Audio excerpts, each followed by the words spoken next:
Hey guys, welcome to Planet Zoo. Today we're going to take a first look around the British City Zoo that I've been working on for the best part of a month. This is a big build, and when it's done it will be very highly detailed. Now, the idea for this zoo, it's basically an evolution of where I began, right back when Planet Zoo was first released. If we take a look back over a little over 2 years ago, that's when I first started my very first sandbox zoo, and it was not exactly a successful project. Like many of us, I was still learning the game at that point, and honestly, that zoo was just a little lost. Every zoo I start, I always have good intentions to go back to them, I really do. But with that first sandbox zoo, the sheer amount of work needed to complete that project, it was simply overwhelming. I'd occasionally open it up and take a look around, and I wouldn't even know where to begin. I still love the idea of a traditional British zoo idea, but I'd started that project when I didn't even own any of the Planet Zoo DLCs at that stage. And there's a heck of a lot of features, both the base game and the DLC, that have been added since those early days. So with the release of the European pack, that gave me the nudge to delve back into the British Zoo idea, but this time it's definitely bigger and much better than before. At its heart, it's basically the same concept, but with so much more in terms of scenery and interactions I can work with. So I started again, but I did move over all the ideas I had for that original zoo with me. The only difference with this one is that I've evolved the concept to be based within a cityscape.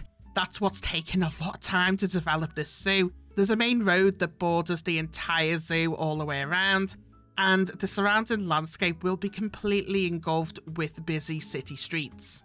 Let's take a look what we've got already.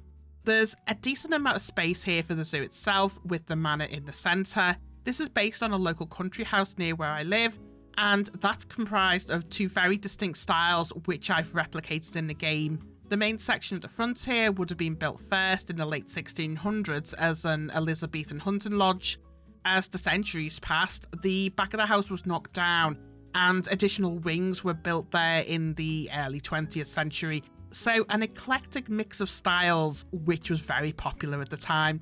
You'll notice the zoo itself is rather sparse, and there's a distinct lack of animals currently in the game. That's not an oversight. I do have plans for this, but that'll be for a later date. What I have got in here is the entrance and spawn point complete. The entrance itself, I've based this on the phenomenal gateway in Hyde Park, London, which is called the Hyde Park Screen. This was completed in 1828 based on Roman classical architecture, which was in fashion at the time to imitate older classical architectural styles. So I think it's a fitting centerpiece for the ambience I've got going on here. There's a great view from the main house approach, which is definitely something I want to preserve in this zoo and make sure that sightline stays as it is now. Next to this, I've put in a little ticket booth here for the main entrance, which I've set this up with the information boxes. I always use the information boxes if I need to make it look like a ticket office. This building, I've designed it as a prefabricated structure because being so close to this grand archway here, it's unlikely that any city planning department would grant permission to build anything more permanent here, which is why I've gone with this low-key cabin type building. The style I've gone for here, it's definitely understated, but I wanted it to be a good advertisement for the zoo, so that's why I've got all the animal prints around the wall. I mean, zoos are the perfect place for fantastic photography. They've got all the animals in there that they can take really nice shots of. So that's what I've got plastered on the walls around here. To make these, I've used the in-game assets, so the Zoopedia pictures and the Planet Zoo colours and logo. Now, I've used this deliberately because, honestly, I'm terrible at branding, and I can never pick a name for my zoos, so it got me thinking, Planet Zoo is a branding all on its own. So why not use that and imagine Planet Zoo to be this big zoo corporation? That's the principle behind the franchise zoos in the game. So I've set this up as if this is one of many Planet Zoo branded zoos around the world, this being the Europe location. Anyway, this is the new entrance, but it's not the spawn point. That's over the road. Here I've utilised a new coach spawn point, and originally I had this so that the coaches were pulling up at the entrance here, But when I took a look at that from a health and safety perspective and a traffic management point of view, that's just not realistic. So instead, I spent an inordinate amount of time building this separate coach station and coach parking section. I've got to say, I'm super happy with these new spawn points we have. It's so imaginative to have the coaches, and we've also got boats as well, where guests just appear out of that rather than the random square that we used to have. This is something I really wanted to make use of in this new zoo. The coach station, I've designed this to be a more modern style of building, so sort of an early to mid 2000s-ish architecture style. I've got this huge glass panel in at the front to keep it nice and bright inside, coupled with the skylights running through it, which cast this lovely light effect on the floor. The flooring itself, I've used a custom floor pattern that I've used in a couple of my builds now. It just works great for big open spaces like this, so it's always on hand for me to use this one. In the coach station itself, I managed to find some timetable schedules online, which I've put on the big screen here, and that gives the station a touch of realism. The ticket booths here, again, I've used the information vendors for this, and I styled it on the typical ticket booths you'd see at stations like this. So quite small and compact, and you've got this glass panel over the window with that tiny little gap at the bottom which you pass the money and tickets through. You know, now I think of it, I probably should have put in some of those automatic ticket booths that you see in stations, the ones where you buy your tickets online and then you just go up to the machine and put your credit card in and get your ticket out, because they're quite popular in stations these days. So yeah, if I'd thought of that earlier, I might have put it in, maybe at a later date. Anyway, next to the ticket station, I've put in a little locker room here. I thought a locker room would fit better in the station than in the zoo itself. I think providing lockers is more of a theme park thing rather than a zoo thing, but I do know in a lot of transport hubs they do offer lockers, so I thought it would fit better here. What else do we have going on in the station? Oh, I added this little cafeteria style restaurant, making use of the new restaurant placeables. The restaurants, I think these are a brilliant idea, and how they work means that you can place tables anywhere. You don't have to have a path connecting them, so you can place them up really high, that sort of thing, and guests will just automatically be transported from this little black box in here. It automatically transports them to the table and back. So yeah, a brilliant innovation that they've added to the game, and definitely something I'll be exploring more of.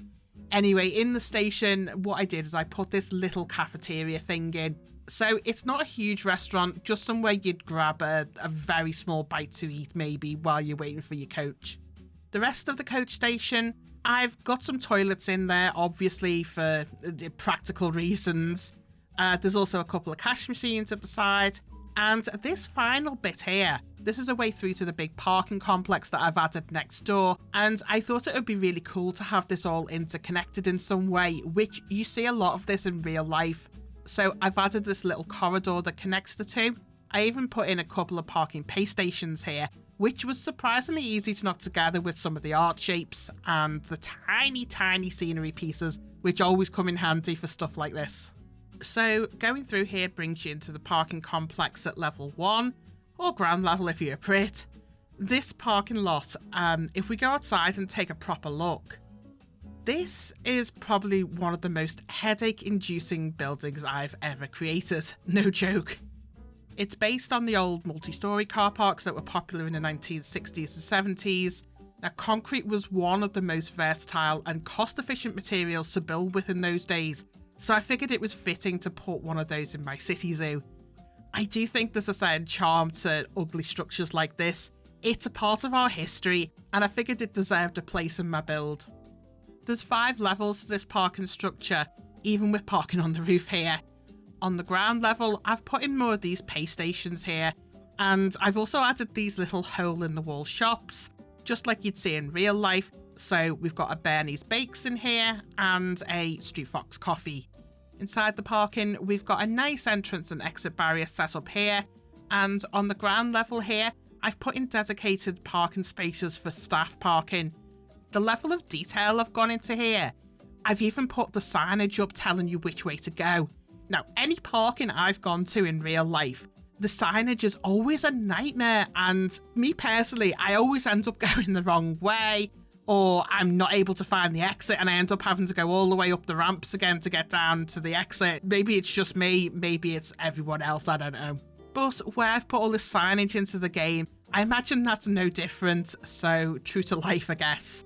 There's 2 sets of ramps in the parking, so going up is always on the near side here and going down is the opposite, which leads you nicely out to the exit. The stairwells, now I drew the line at actually putting stairwells into these enclosed rooms.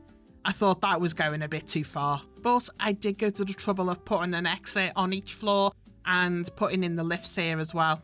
Talking of lifts, right, I have a theory.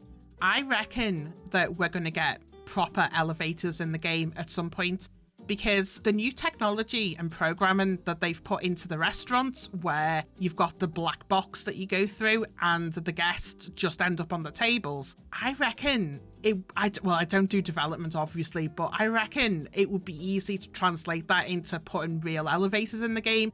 That's the only thing I've got to base this on though, so it's just an educated guess. I don't know anything that you guys don't know. Anyway, back to the car park. So on the second level, there's also a connected pedestrian bridge here, and that leads us nicely to taking a look at the bridge.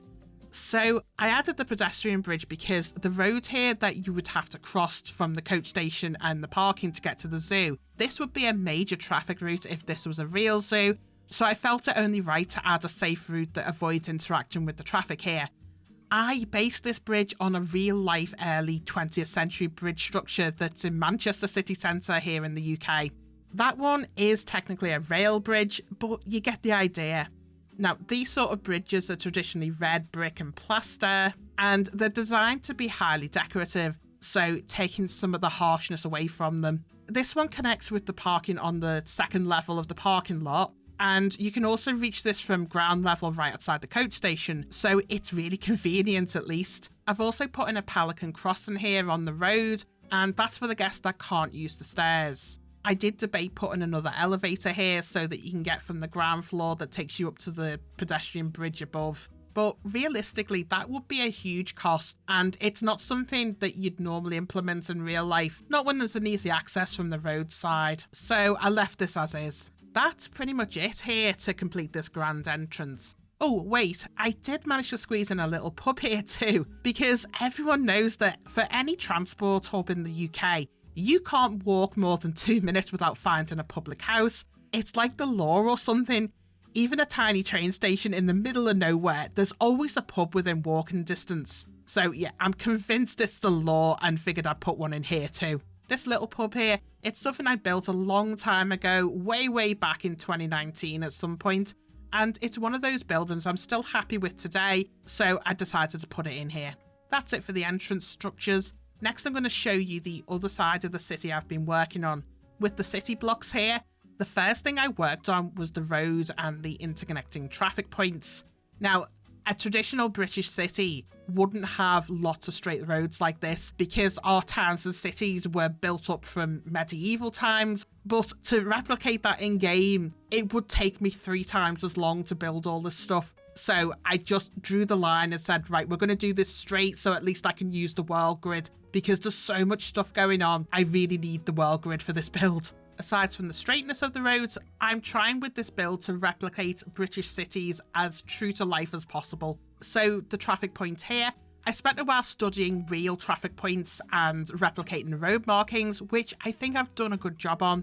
We've got the little cycle lane here, we've got lovely British traffic lights, and I even put in the pedestrian crossing button here as well. After the traffic point, I started working on the urbanised section of the build.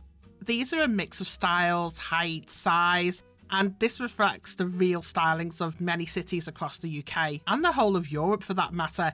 Our city centres have developed over centuries, so you do have a mix of structures built over time that eventually are all squeezed together to make maximum use of the land. So, for example, this is a 1920s kind of design, and the building next to that would be more suited to the 40s or 50s maybe.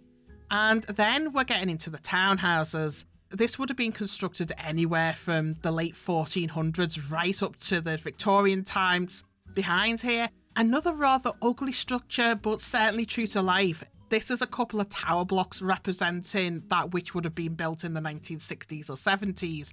These type of tower blocks were put up all over British cities to feed the growing demand for housing in the big inner cities. I used an actual tower block in London as a reference for this, and I've replicated it as true to the real thing as I could. So even putting in the sectional pieces at the side here and the ramp here at the front, that wouldn't have been part of the original build, but it would have been added later as legislation about accessibility would have come in. Around the back of these buildings, we have the service entry, and I even added the little balconies here for the residents. There will definitely be plenty more tower blocks added to this build before we're done, but after making these two, I just need a break for a while from that. Moving on from here, I've added a grand hotel. So this is the classic style of hotel you'll get in places like London, heavy on the limestone and a nice smart entrance there. This brings us out into the first courtyard that I've built in this zoo. Now, these places are surrounded by buildings and there's usually a focal point in the middle. So I've added the zoo exhibition hall here. This is a building that I've saved from my previous attempt at the British Zoo, and it fits in really nicely here. If we go inside here, I've got some exhibition boxes set up, and the whole place is set out in that faux classical style that we love so much. Back out in the courtyard, I've added a little fountain centrepiece here. Now, bear with me on this one. Fountains and water in general in Planet Zoo is not my forte. So this isn't exactly an elaborate fountain. It fits in enough that I haven't deleted it yet though, so there is that. The other buildings dotted around the square, I've based this off some of the buildings that I've seen dotted around places like Covent Garden, which is one of our famous courtyards. I've put in some nice spaces here that will eventually become restaurants or cafes, and for that I'll be using the new counter vendors and build around it. It is really nice having the new counter vendors in the game, so you don't have to do all of your shops based off that square block. With this in mind, around the back of these buildings, I was playing around with the new market stall scenery pieces as well, and I came up with this little design for a Pip Shop smoothie stall to test this out. I do like this design, and there'll definitely be more of these added to the zoo at some point, but I'm not so sure about it sitting here amongst all these buildings. It doesn't look right. It doesn't fit here so well. It needs to be more based in its own market square. It will be relocated elsewhere at some point. So there is plenty more to come. I am absolutely in love with this project. I will definitely be working on this a lot more. Next on my list, I've got something cool I want to build in this space here. I won't spoil the surprise, but for this building, I had to look beyond the UK and ended up in the good old US of A for reference material, because this type of building I'm going to develop here, none of them exist anymore in the UK, but there are some over in the US, which is where I found something that really fits the bill. So yeah, that's coming soon. Watch this space. With that, if you're still watching, thanks for checking out the little tour we've done today, and if you enjoyed this one, be sure to check out some of the other big builds I've developed. There should be a link to some of those on the sidebar now. Until next time, bye for now.